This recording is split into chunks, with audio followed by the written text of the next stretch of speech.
Você abre o jornal e observa que a mesma notícia foi tratada de maneira diferente por dois especialistas e na mesma página.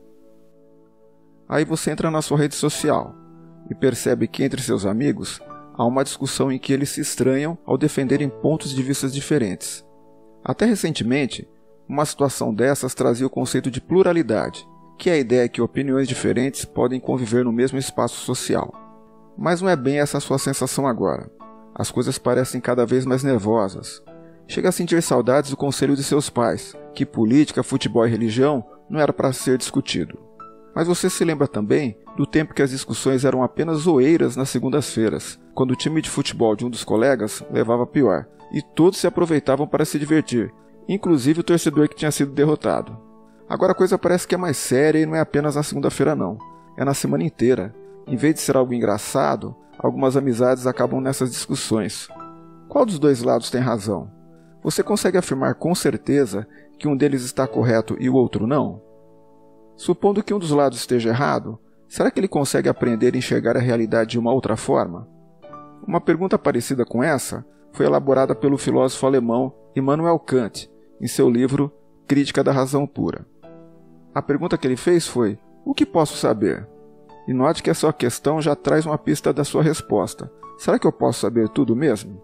Essa questão filosófica buscava entender como poderíamos ter certeza das coisas ou da realidade em si, coisa que é discutida desde a Grécia Antiga. Havia um grupo de filósofos que entendiam que já nascemos com uma faculdade que possibilita aprender as coisas. Essa característica inata do ser humano é a própria razão, e os filósofos que defendiam esse ponto de vista são chamados de inatistas ou racionalistas.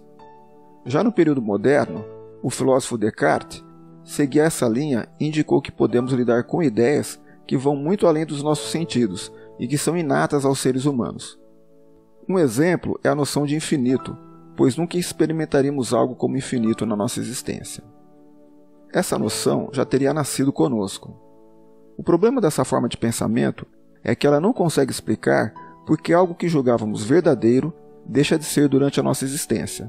Ou seja, não explica por que passamos a enxergar a realidade por um outro ângulo, ou por que mudamos nossa opinião.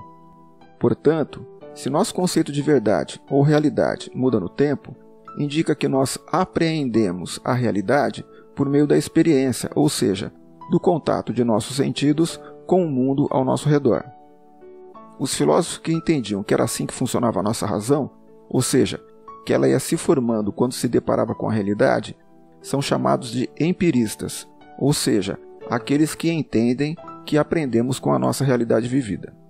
Para os empiristas, nossa concepção da realidade vai sendo gradualmente formada.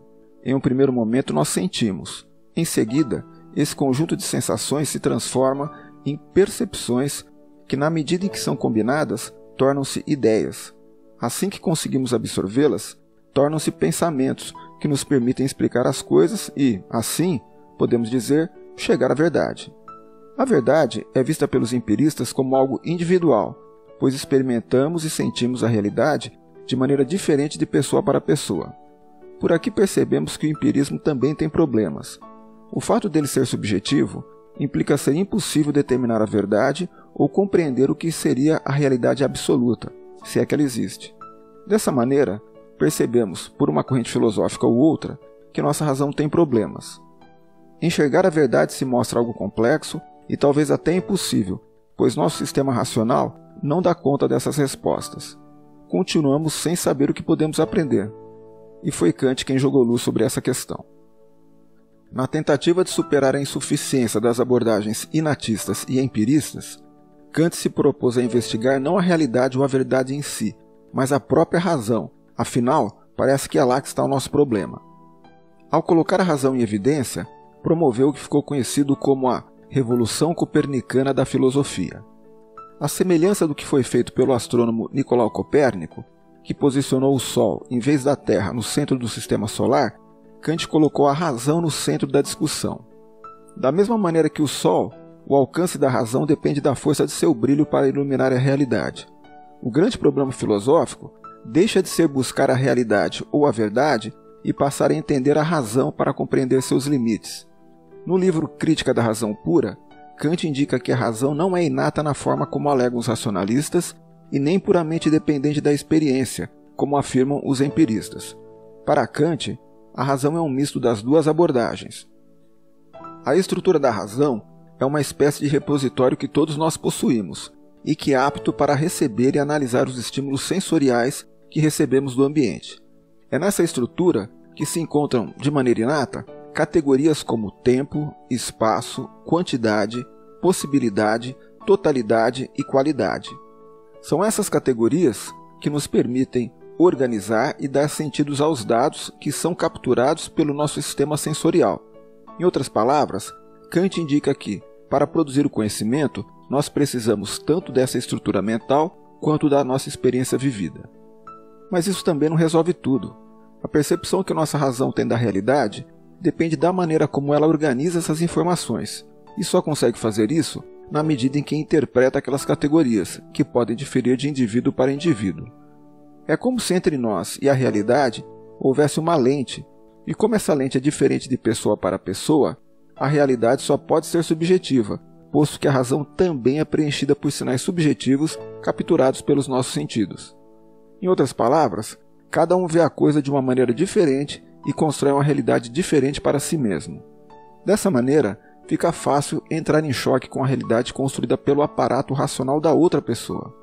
E para tornar a coisa ainda mais complicada, acrescente outras camadas nessa lente, como nossas ideologias políticas e crenças pessoais. A cada camada que é inserida, mais vamos nos distanciando de uma visão comum.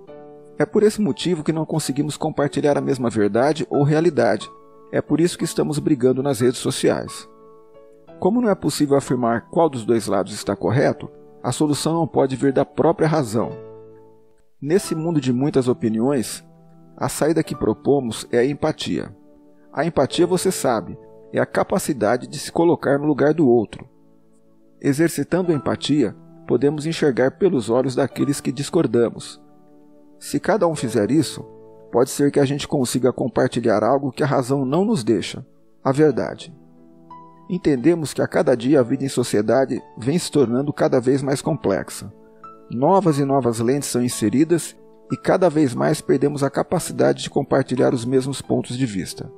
Nossa razão ou inteligência não consegue resolver esse problema. A proposta que colocamos aqui é simplesmente exercitar empatia. Todos nós. Pense nisso. Se você gosta desse tema, deixe sua opinião e sugestão nos comentários. E não se esqueça de deixar seu joinha, se inscrever no canal, clicar no sininho das notificações e nos ajudar a divulgar esse conteúdo. Vamos exercitar empatia. E quem sabe, as segundas-feiras voltem a ser um dia só para a gente se divertir com os colegas a respeito do futebol. É o que a gente espera.